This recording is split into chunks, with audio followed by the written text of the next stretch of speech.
Hi guys, welcome to our YouTube channel. My name is Ofenta Malela. I'm your education expert, and today we are sitting down with the principal of Bellview Institute of Distant Learning, Mr. Jan Badenhorst. Welcome. Thank you very much. So I've been Googling Bellevue. Yes, you know I'm a Gen Z and I live online. It's okay? Google, yeah. And Google is your friend. it is my best buddy. Yes. And the popular question that I see about your college is Bellevue legit?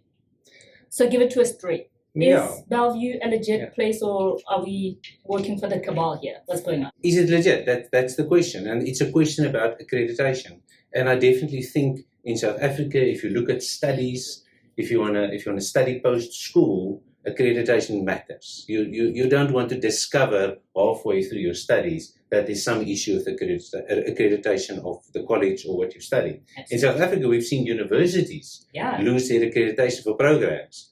I think University of in Natal, there's university where if you did your law degree there 20 years ago, they don't offer law anymore because they've lost accreditation. Yeah. That's not a good feeling. In short, yes, it is legit, but anybody can say that. The question is, how do I know whether a college is legit? Legit for me means the college is accredited. So accreditation means 2 or 3 things. It means the college itself has gone through a process to get accredited. It means each program is accredited. And sometimes there's even a separate accreditation or registration process for the exams run for that program. So we've gone through this process. I've gone through this process more than once in more than one college. It is harrowing, difficult, but in the accreditation process, the body that accredits you, in our instance, it's the QCTO, they are going to look at, do you have qualified lecturers? Do you have a quality institution? Do you offer quality services? They are looking at the quality of your textbooks. They're looking at the quality of your study material. They are looking at your facilities, your offices. Do you have enough toilets? Does the offices look proper? So it's an in-depth site visit. They physically come to your site. Beforehand, you filled in that much information. You hand over a folder of information, from your bank accounts to your ID number to CVs, all of that information. You give that to them. They come and do a site visit, and they're going to unpick and check every little thing. They have a process that they call triangulation. So they're also checking. You gave me all of that information up front. In Afrikaans, we have a saying: "Papier is geduldig." Paper is patient. Okay. Meaning, you can write anything down. Doesn't mean it's the truth, because the paper ain't going to complain. The paper isn't going to It ain't going to complain. So they have a process called triangulation. They're going to look at the document. They're going to ask the CEO a question. They're going to then ask a manager the question. Then they're going to ask a junior person the same question. So if you're not truthful in the information you provide up front, they're going to catch up, because they're going to look at it from 3 different ways. Yeah. And they're going to go, if you're not truthful, that's the end of trying to get accredited. So it's a really in-depth process of really looking at, is your college able to offer these programs properly? And that goes from the qualification of a lecturer through to the finances of the college, because they don't want to accredit a college that might financially be unstable. College goes bankrupt halfway through the year. What happens to those students? So they're looking at the finances of the college, right through to the facilities, the actual buildings, through to CVs, through to study material. So we went through that with the QCTO. We got accredited for the NATED programs. That's 7 streams of study: accounting, office administration, educare, legal secretary, financial management, business management, educare. Anyway, I'm sure I said educare twice. So the college is accredited by the QCTO for those programs. That does not mean you can offer them. So then there's an additional process where the college must be registered with the Department of Education's exams division. They also do a site visit. It is as difficult. You also provide all of that information. They also come physically to your site. They also triangulate. They try to verify that what you're telling them is the truth. So we also have our exam number from the Department of Higher Education and Training. Only now are we fully accredited to offer the program, because the college is accredited, the program is accredited, and the examination body has given you an exam number, they also approve of you.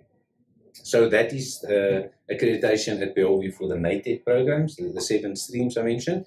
Next to that, we're also accredited by the ICB.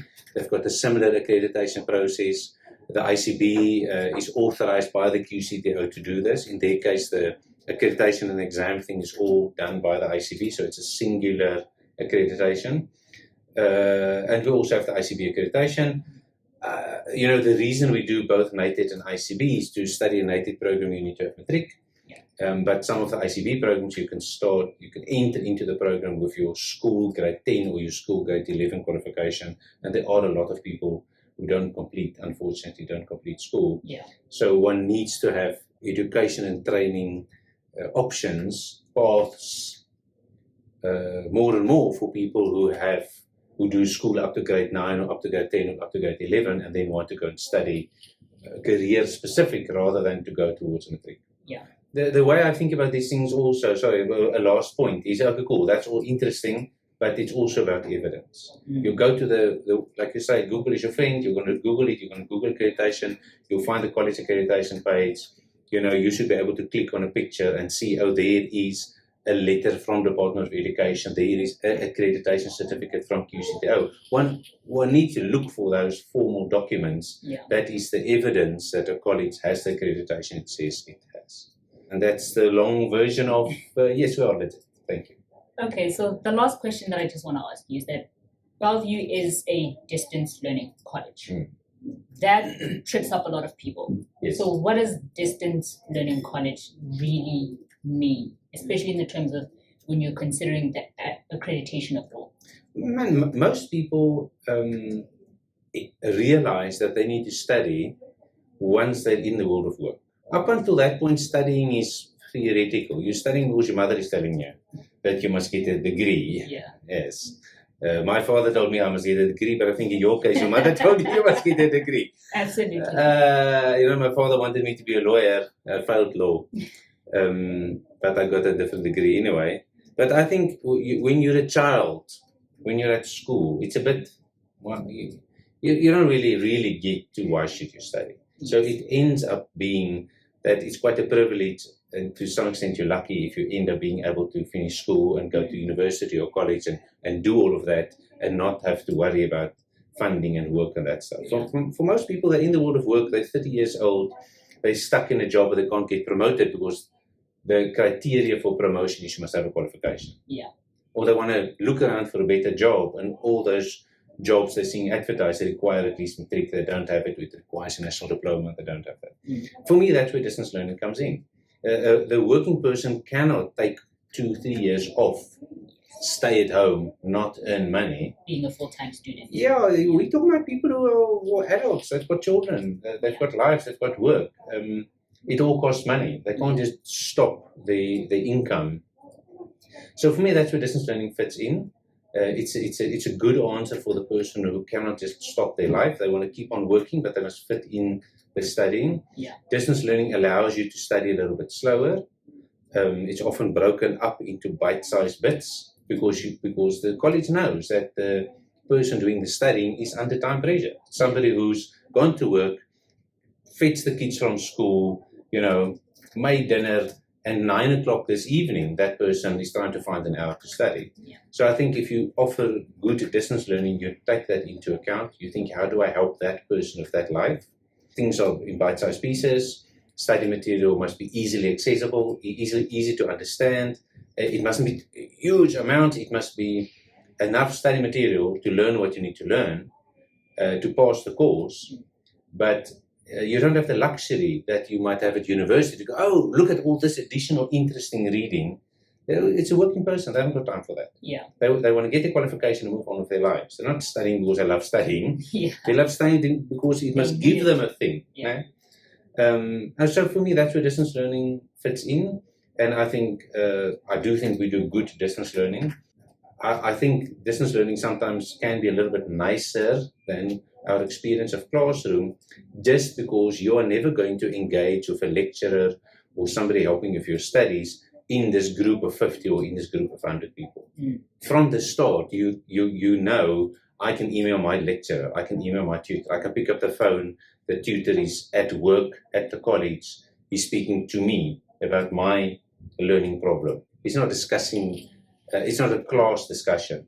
I'm stuck somewhere in my studies. I'm picking up the phone, I'm speaking to that person, or filling in a form, I'm asking them to call me. You know, we've got those things in place. Yeah. So a lot of learning, most of the learning for me is happening one-on-one. Sure, it's self-study in the sense that you're sending me books, I'm sitting here, I'm studying on my own. But good distance learning material is explaining to me step by step, what must I do? And when I get stuck, I'm going to email, I'm going to WhatsApp, I'm going to phone somebody who's helping me one-on-one. Yeah. I can remember, you know, at varsity, at the end of the class, you've had our lecture, you have a question you haven't asked, you want to quickly ask the lecturer, and you're in a queue. There's five people. You person number 6. The lecturer wants to get on with his day, and he must do another lecture or whatever. Yeah. So in that scenario, even though you're physically all there, that lecturer is less accessible than your distance education lecturer, who is sitting there. He doesn't have a class. You phoning that lecturer is opening up your student information. He's dealing with you. Yeah. So in that sense, distance learning can be quite good. If I might add a last point, I often think the adult learner is a little bit scared of studies. You know, if you're 27 and you realize you need a qualification, but you never went to study. Maybe you didn't finish school, but you never had the opportunities to go and study. Yeah. Often, those are people who think I'm not a good student. Absolutely. So if I can say some things about that, I'm not a good student. Okay. At school, I wasn't a good student. I wasn't good at studying geography. I wasn't interested in geography. I was exceptionally bad at studying accounting. I got an F in matric for accounting. I did exceptionally well in English. I got an A for English. I got a B for Afrikaans. I was interested in it. I loved reading. I loved writing essays. It was easy for me. Now, the difference between school learning, where somebody else is forcing you to do 6, 7 subjects, widely different. Yeah. Accounting versus geography, they're not even vaguely similar. But if you say to me, yeah, now I want to study bookkeeping, or study accounting, then if you look at the subjects in there, they're all kind of related to accounting. There's an accounting subject, there might be a business communication subject, but it's all around the topic you're actually interested in. Yeah. And only when you start to study something that you chose because you're interested in it, are you going to discover how good or how bad a student you are. That's very true. Wow, that was a very insightful answer. You're welcome. Thank you. Okay, guys, so that brings us to the end of our video. Thank you guys for watching. Please don't forget to like, share, and subscribe to our YouTube channel. And stay tuned for our next video. Thank you for watching. Thank you.